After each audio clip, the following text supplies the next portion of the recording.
Bonjour, voici une nouvelle vidéo. Après celle sur la médiumnité dormante, je voudrais aborder la question de la médiumnité active, c'est-à-dire de la mise en œuvre de la médiumnité. Il y a des personnes qui, au fond, pensent qu'elles sont nées comme ça et qui, effectivement, ont une médiumnité active sans même s'en apercevoir. D'une certaine façon, pour elles, c'est normal, depuis leur enfance. Depuis leur enfance, elles perçoivent des présences, elles reçoivent des messages, elles reconnaissent ce qui leur convient ou ce qui est nuisible, et cela hors de toute réflexion rationnelle. Elles ont des flashs de voyance, elles ressentent les personnes, les lieux, les situations. Elles peuvent avoir développé cette médiumnité pendant des années, fonctionnant de cette manière-là dans leur vie quotidienne, aussi bien personnelle que professionnelle.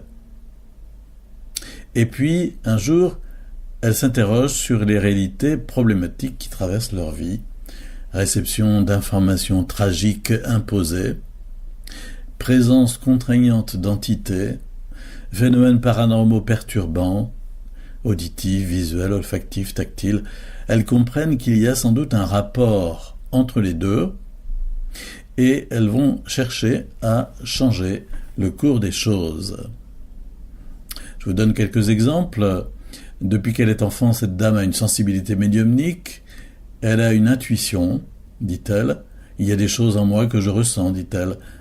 Ses parents lui ont dit fréquemment « Tu n'es pas comme tout le monde », car elle était capable d'intervenir en précédant les événements et les situations. Elle a aussi du magnétisme qu'elle ressent comme un appel sous forme de picotement juste dans une seule main. Elle perçoit bien comme une sollicitation pour le mettre en œuvre. Elle est affectée par des phénomènes paranormaux visuels, elle voit des formes blanches, elle a aussi la perception de courants d'air froid. Elle est affectée par des moments de stress et d'anxiété et aussi par des moments de grande violence dont elle ne comprend pas l'origine. Elle a consulté des magnétiseurs, des médiums, des astrologues. Elle dit qu'elle y a laissé des sommes exorbitantes. Cette personne a une sensibilité médiumnique très développée. Elle dit que déjà enfant, elle voyait des choses et elle entendait aussi. À 7-8 ans, il lui est arrivé de prédire la mort de quelqu'un. Surtout dans sa famille, 2 fois. « Ça sent la mort dans ta famille », dit-elle une fois à sa mère, avant qu'elle n'apprenne un décès, et une autre fois à une amie pour son cousin décédé. Elle percevait des odeurs de fleurs, mais aussi de pourriture. Elle faisait des rêves particuliers et bizarres. À l'âge de 11 ans, elle jouait à des jeux de type gothique, des jeux de signes d'horreur, mais elle percevait qu'il y avait une efficacité anormale.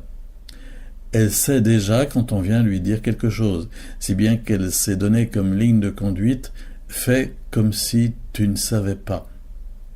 Elle sait qu'elle est une balise GPS. Elle raconte qu'avec un précédent compagnon, elle était capable de savoir avec qui il la trompait, ayant accès au nom, à l'adresse, à l'âge, au cursus de cette personne qu'elle n'avait jamais rencontrée.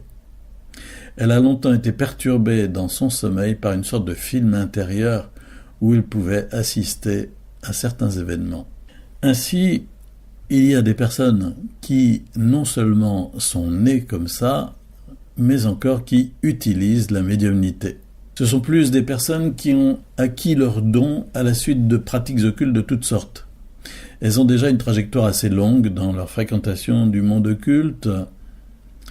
Cela peut venir de leur expérience familiale. Dès leur enfance, leurs parents ou leurs grands-parents les ont initiés sans même s'en rendre compte à une compromission avec le culte, cartomancie, spiritisme, pendule, magnétisme guérisseur. Cela peut aussi être le fruit de leur propre compromission à l'âge adulte avec toutes ces pratiques. Cela peut aussi être la combinaison des 2 facteurs. Vous voyez, ce n'est pas simple au niveau du discernement. Je cite un exemple. Juste après son divorce, cette personne a commencé à aller voir des voyantes qui l'orientaient aussi vers des guérisseurs. Elle a vu des voyantes environ 2 fois par an et l'on peut estimer son parcours à 50 voyantes différentes. Elle est tombée sur de vraies voyantes qui lui ont dit des choses précises dans sa vie. Parmi tout cet ensemble de 50, évidemment. Sa maman et son grand-père maternel ont des flashs de voyance et une certaine médiumnité, et elle-même a aussi cette sensibilité médiumnique. Elle dit « j'ai l'impression de flash, je sens les choses ». Sa sœur aussi va chez les voyants. Sa cousine est initiée au niveau 3 du Reiki, il l'a déjà magnétisé par Reiki. Vous voyez, elle baigne totalement là-dedans. La médiumnité acquise devient alors comme un outil qu'elles vont utiliser en surfant sur toutes sortes d'intentions dont le point commun est l'optimisation. Alors il y a les bonnes intentions, il y a les mauvaises intentions, et puis dans l'entre-deux, dans la zone grise, des personnes qui ont fixé leur médiumnité dans un secteur précis. Les bonnes intentions, par exemple une personne soignante, lors de tel ou tel soin thérapeutique, va utiliser la médiumnité pour se laisser guider afin d'obtenir de meilleures performances, optimisées. Ou encore une personne en responsabilité de conseil va utiliser la médiumnité pour adapter ses conseils au ressenti profond qu'elle a de la personne consultante. Optimisation. Les mauvaises intentions, eh bien, la médiumnité est couramment utilisée pour manipuler les personnes et ainsi pour les circonscrire, pour faire aboutir à son propre profit telle ou telle procédure, et encore pour mettre en œuvre des rituels de magie noire destinés à nuire. Par exemple, cet homme qui a une forte médiumnité, lorsqu'il serre la main de quelqu'un, il a beaucoup d'informations sur la personne. Il dit « j'arrive à obtenir des gens tout ce que je veux », car il est tout à fait capable de les manipuler. Mauvaise intention. Et dans l'entre-deux, les personnes qui ont fixé leur médiumnité sur un secteur précis, la voyance, la communication avec les morts, avec les anges guides, l'exercice d'une thérapie alternative ou d'un soin énergétique. Elles sont persuadées d'être sur un chemin positif. Ainsi, on pourrait citer certains domaines habituels de l'utilisation intensive de la médiumnité, le pendulisme, la voyance sous toutes ses formes, le spiritisme, beaucoup de thérapies alternatives, notamment énergétiques, avec les sous-domaines religieux, fausses apparitions, locutions spirituelles inspirées d'en bas. Je ne détaille pas dans le livret sur la médiumnité que j'ai fait.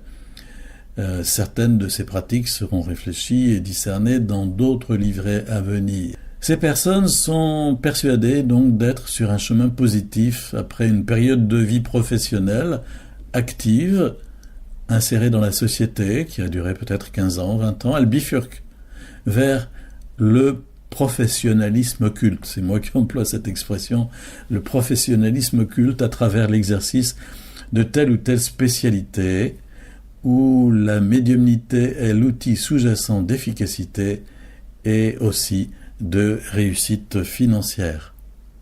Par exemple, cette personne qui a une sorte de sensibilité divinatoire, médiumnique, qui n'ose pas s'avouer, elle perçoit sa grand-mère comme étant constamment avec elle, comme une protection. Lorsqu'elle va voir une voyante, celle-ci lui parle d'elle et de son hypersensibilité. Elle a le sentiment d'attirer à elle ce genre de situation. Elle aime beaucoup faire des massages. Elle a même pensé s'orienter professionnellement en ce sens, mais elle a conscience que, dans ces moments-là, elle est comme conduite. Je sens qu'il faut ce qu'il faut que je fasse. Et elle a une perception fine des personnes qu'elle masse. Donc une sorte de magnétisme doublé d'une sensibilité médiumnique qui apparaît chez elle. Je vais employer deux mots, le mot porosité et le mot viol psychique. Bien sûr que dans les médiums, il y a des charlatans, des escrocs aussi. Mais dans ce cas, seul le porte-monnaie est impacté. Et ce n'est pas réservé à ce domaine des commerçants de l'occulte. Ce n'est pas le plus grave dans l'impact dû à l'utilisation de la médiumnité occulte. La principale difficulté est celle-ci. La médiumnité ne respecte pas la liberté humaine. La sensibilité médiumnique est d'origine occulte, c'est-à-dire qu'elle n'est pas un don naturel que posséderaient certaines personnes. Elle met en œuvre l'action des esprits des ténèbres, des démons. C'est repérable au fait que ce don permet d'entrer dans l'intimité des autres sans frapper, et sans qu'ils le sachent. Ceci est hautement pervers, et donc toxique. Et j'emploie 2 mots, donc le premier c'est celui de porosité transpersonnelle. De même que l'humidité s'infiltre dans les matériaux de construction et les pénètre, le médium pénètre le psychisme des autres, il a accès à la mémoire consciente et inconsciente, à des informations intimes concernant la personne elle-même, son passé et son présent, mais aussi à son réseau de relations, notamment familial, conjugal, amical. Le médium va vous dire des choses vraies sur vous-même et sur vos proches. Je vais donc employer inévitablement un autre mot, celui de viol psychique. Cette façon de procéder est signée. Pénétrer de force l'intimité d'une personne, c'est un viol. Ici, il n'est pas physique, il est psychique, il est paranormal et surnaturel diabolique dans sa mise en œuvre. Bien sûr, me direz-vous, de nombreuses personnes demandent ce travail au médium. Elles sont donc consentantes, et c'est vrai. Mais elles vont être affrontées au fait que le médium va aller beaucoup plus loin que ce qu'elles avaient demandé, et se retrouver comme ficelées par une fausse prédiction donnée avec une assurance de médium. Vous comprendrez aisément aussi que cette opération n'est pas neutre. Elle laisse des séquelles. Elle est un traumatisme invisible et indolore.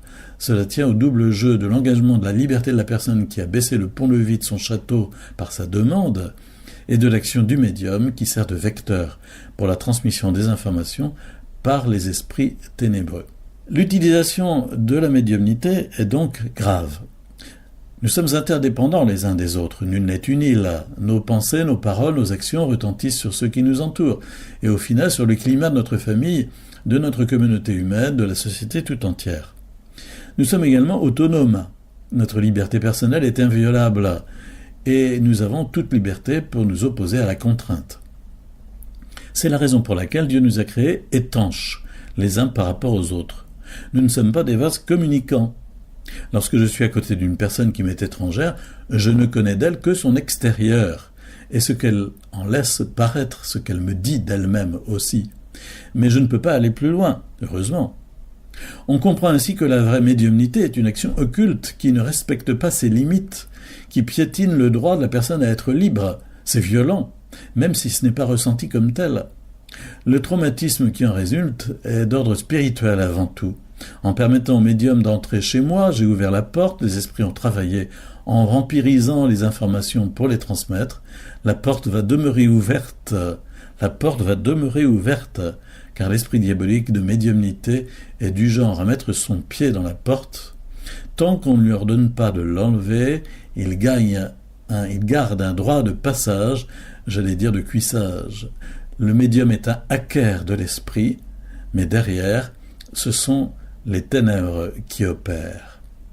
À partir de cet impact occulte, quand ils le voudront, les esprits pourront déclencher à tout moment des parasitages paranormaux dans lesquels ils excellent. Si vous lisez le petit e-book sur la médiumnité, vous trouverez d'autres exemples qui vous sont donnés, des cas en quelque sorte, des confidences de personnes qui sont vraiment dans un exercice actif de la médiumnité. Voilà, la prochaine vidéo, on ira encore un peu plus loin dans la réflexion pour aborder la question de la captivité dans la médiumnité. À bientôt.